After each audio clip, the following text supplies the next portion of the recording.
Rahu Mahadasha, which is actually the most feared Mahadasha after the Saturn. Now Rahu Mahadasha lasts for 18 years. And during these 18 years, the two lines that need to be kept in mind are, keep in mind, life is all the result of choices. The choices we make determines our fate. So this is the time to practice alertness, awareness, introspection, and many other such adjectives that help you know yourself. Now understand the planet of Rahu. The planet of Rahu talks about the grit, the determination, and the resilience within a person.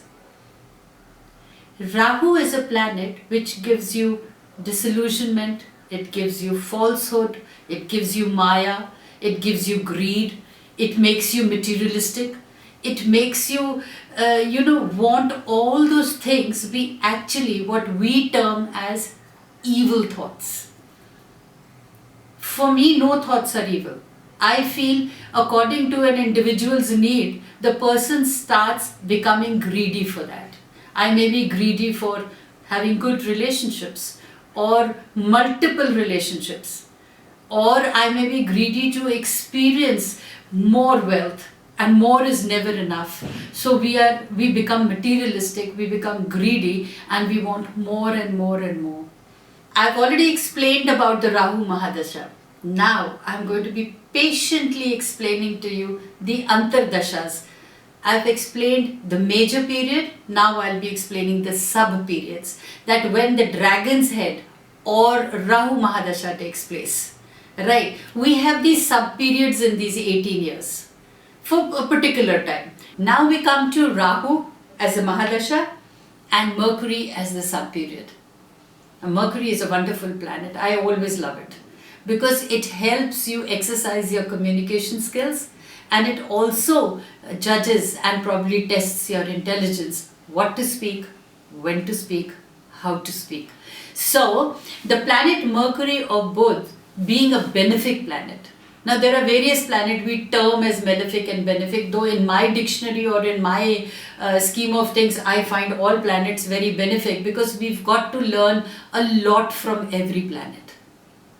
But since we are talking in astrological terms, and I respect what has been written in the years gone by, I would say that okay, the planet Mercury, which is considered as a benefic planet, it pacifies some of the adverse effects of Rahu from the native's life and would bring somewhat betterment in their lives. Here the Rahu brings problems in the path of the native, while the Mercury shows him or her the way to emerge out unwounded.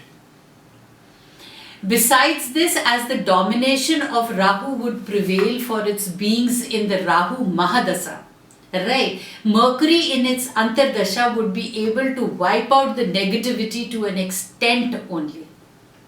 Okay, so we won't call it a balanced combination, but we'll call it a good combination. Whenever Mercury comes into Rahu, it helps you to voice your opinions, it helps you to actually exercise your communication skills, and half of the battles in life are won when you have effective communication. And more or less, because Rahu is such a volatile planet, it is always testing you and it is always throwing obstacles in your way. Mercury helps you how to overcome it with rationale. So the person in Rahu and a Mercury Dasa or Bhukti emerges a more intellectual person during this period, and he becomes more sincere and careful due to the presence of Mercury, and this would help him or her to safely jump over the obstacles and the many hurdles that are thrown on his way. See, any man who is in trouble will always speak the truth. Come what may. Even if he is being manipulative, he is truthfully being manipulative. So basically he is speaking truth and honesty for himself. And when Rahu is throwing hurdles, Your mind automatically, even when you're speaking to yourself during the Mercury period, your mind is actually asking for assistance. Your mind is actually finding out ways and means how to overcome the obstacles, and you tend to voice, they say, no, when you share your troubles, they're actually a bubble blown away. So that is Mercury. You seek help, you ask for help, you don't shy away from seeking assistance, so automatically the hurdles are taken care of. Besides this, the health of the native would also improve and there would be some peace of mind. This period would also bring some positive connection with closed and very, very dear relationships.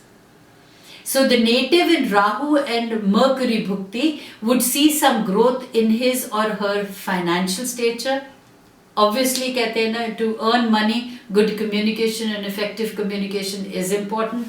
Besides which, the person will enjoy comforts and luxuries. There would be development in his social stature and dominance of personality. He or she will attain respect and admiration from people or from government arenas.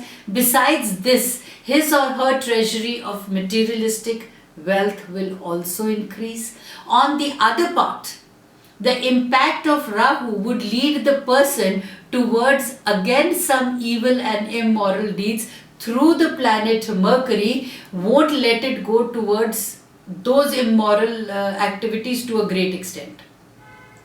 But nevertheless, the Rahu doesn't stop in throwing these temptations in a person's way. Because when you have effective communications, you are bound to attract very good auras to you. You are bound to attract people to you. You may slip.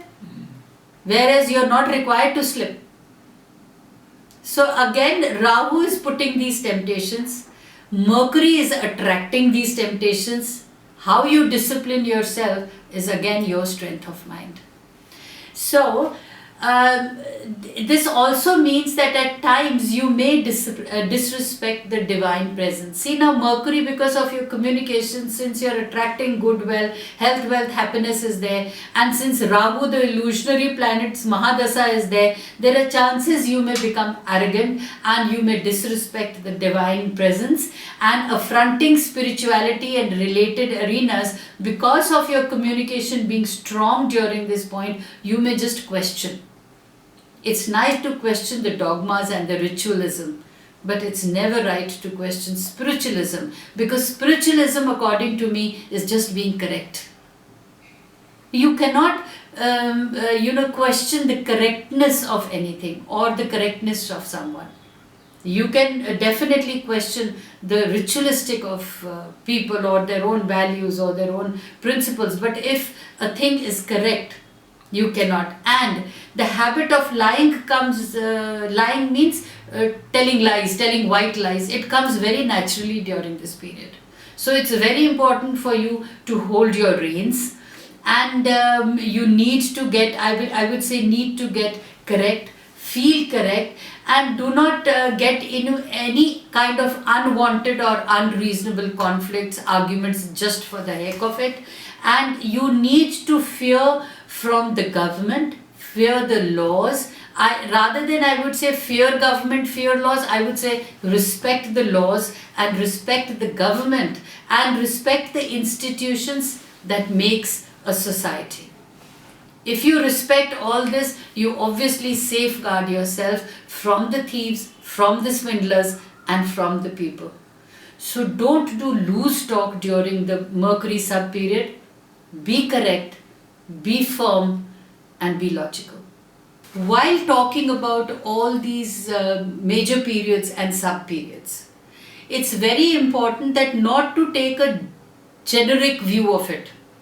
My endeavor is to make you understand that when these Antardashas happen or when these Mahadasas are happening in your life, how should you react and act.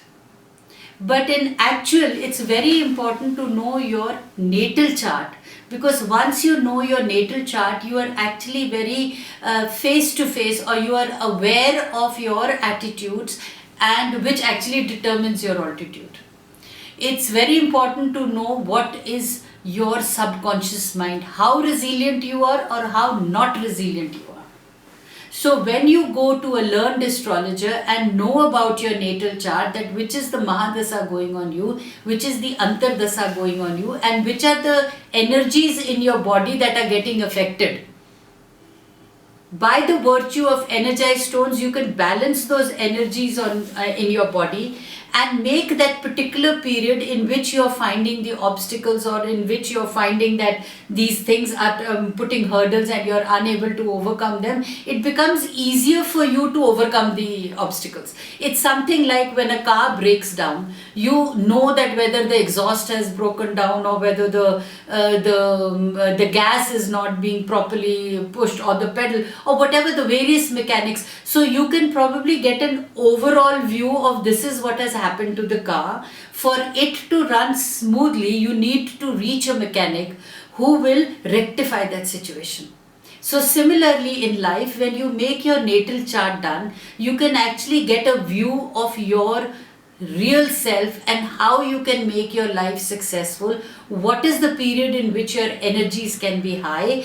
And I don't wait for periods. It's important to know to start your success from the period you realize it, that this is what is happening, this is how I'm going to sow my seeds, and obviously my future life is going to be smooth, it is going to be happy without any fear or clutter in life. So the success starts now. Be aware of your natal chart. Don't feel that you are falling a prey to illusions. Don't feel that these are some kind of studies that make you weak. They don't make you weak. In fact, the study of your own self makes you a much stronger person and a force to reckon with.